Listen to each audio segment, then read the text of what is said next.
First half of the 70s, Formula One saw a kind of paradox. Recent advances in aerodynamics had made incredible progress and provided increased support and grip to the single-seaters, but as a result, their performances tightened. The top teams were almost all powered by the incontornable Ford Cosworth and confronted each other in a handkerchief. Each team was therefore looking for the little trick which will drive his car in front of the others. Ferrari would rely on the higher power of his flat 12, but for the others, you had to find something else. At Tyrrell, engineer Derek Gardner then thinked back to his younger years. What are the most decisive points of the race? The engineer said to himself. Everyone pretty much turns in a curve the same way thanks to the support generated by the fins. So it's in a straight line, and when braking that difference can be made. The increased engine power is unachievable. Reducing the incidence of the ailerons would deprive grip of the car in the turns. We can therefore only act on the exposed wheels in rotation, which generates an opposing force to the airflow. It is strictly forbidden to cover them with a bodywork element, but we can hide the front wheels behind a shield clamp remaining at the regulatory width. It's necessary, so let them be small. In this case, the grip at the front will decrease considerably, unless if we put 4 instead of 2. When Derek Gardner explained his theory to him during the summer of L974, Ken Tyrrell was seduced by the project. Such a system, besides hiding the rotation of the wheels, which will reduce the master torque to the front and therefore improve penetration into air and promote top speed, the larger floor area than with 2 traditional wheels will improve grip, especially at the critical moment of braking when the majority of overtaking takes place.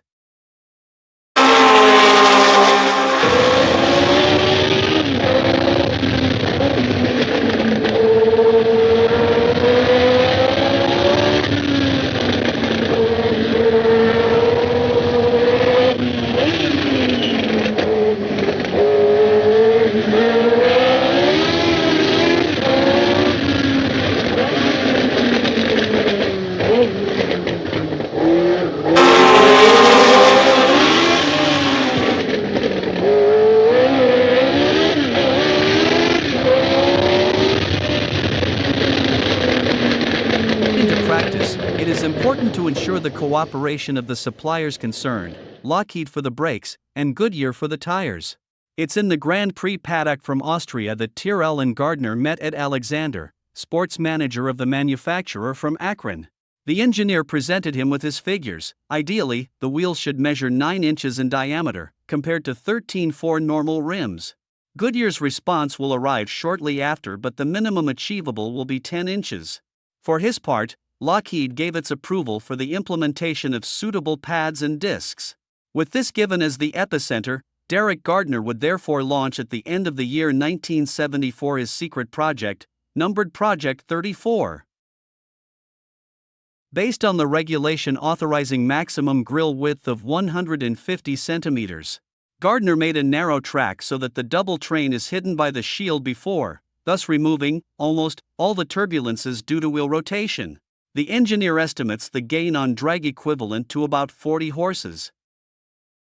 This double train is composed of 4 steering casters 9 inches in diameter, fitted each one of superimposed triangles and a combined spring shock absorber. Actuation is ensured by a crank which controls the first train, connected to the second again by a coupling bar. The steering arms are coupled 2 in pairs to a longitudinal spreader housed in under the anti-roll bar. The rest of the car is of classic construction, aluminum hull rim, vertically housed oil radiators and rear side pods, V8 Cosworth and Hewland 5-speed ratchet gearbox. The yellow stripes on the sides of the Tyrrell recalls encoded language that in this same period, Renault was in strong talks with Ken Tyrrell, via ELF, for making him benefit of the future 1.5-liter V6 turbocharged.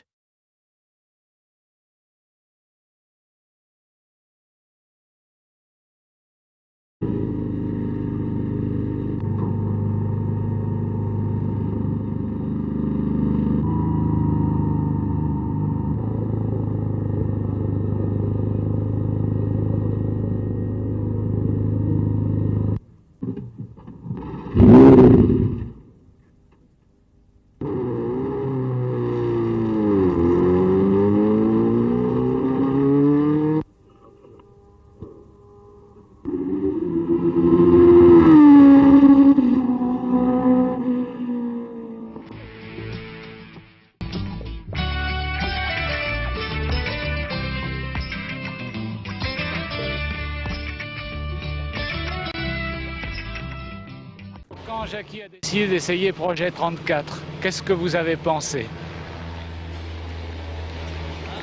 Je comprends pas.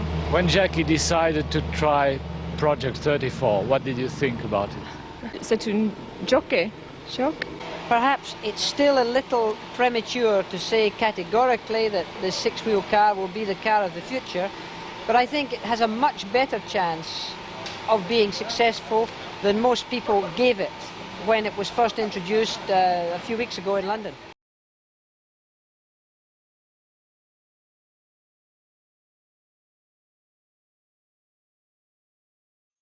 There are 5 screws to remove for the disassembly of the car. Starting from the front, the first 3 allow you to remove the body, the other 2 the rear axle. Careful, kids. The screws are not all the same size and it is better to separate them for reassembly. The body separation is tricky.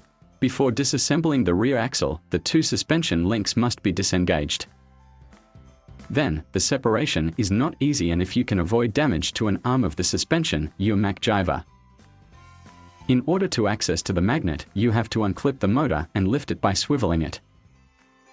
The magnet can be easily unclipped even if it has been secured with a dot of glue in the Scalextric factory. The magnet has been replaced with a 1.85 grams weight. 3 other ballasts have been installed, 1 gram on each side under the pontoon and 1 gram at the front, under the grille. A round magnet has been placed between the guide and the motor with a 0.5 mm shim. Weighted in this way, the car weighs 63.2 grams, exactly the same weight as the Tyrrell 002 you've seen in a previous Little Bear video. Distribution of forces on the guide and rear axle is as we like it best with our hump bridges. We are ready to go. I have to move on now. See you next year, kids.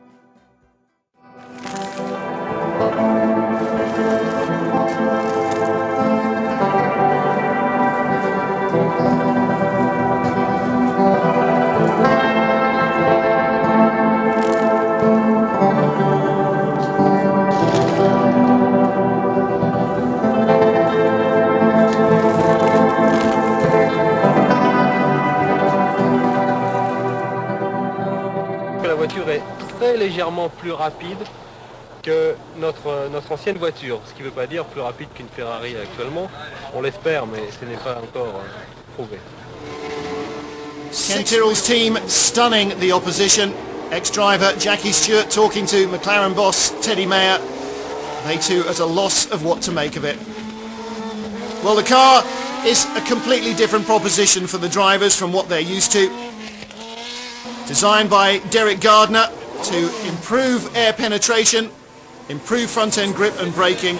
King Juan Carlos of Spain.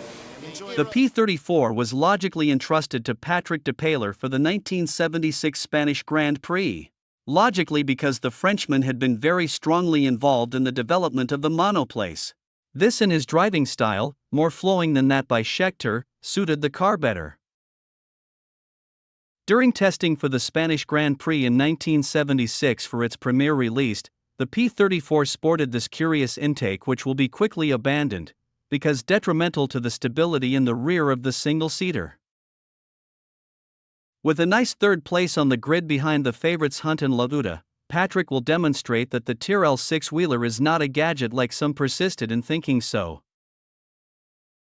He will firmly hold to this position about 20 turns, before being forced to retire due to a brake problem.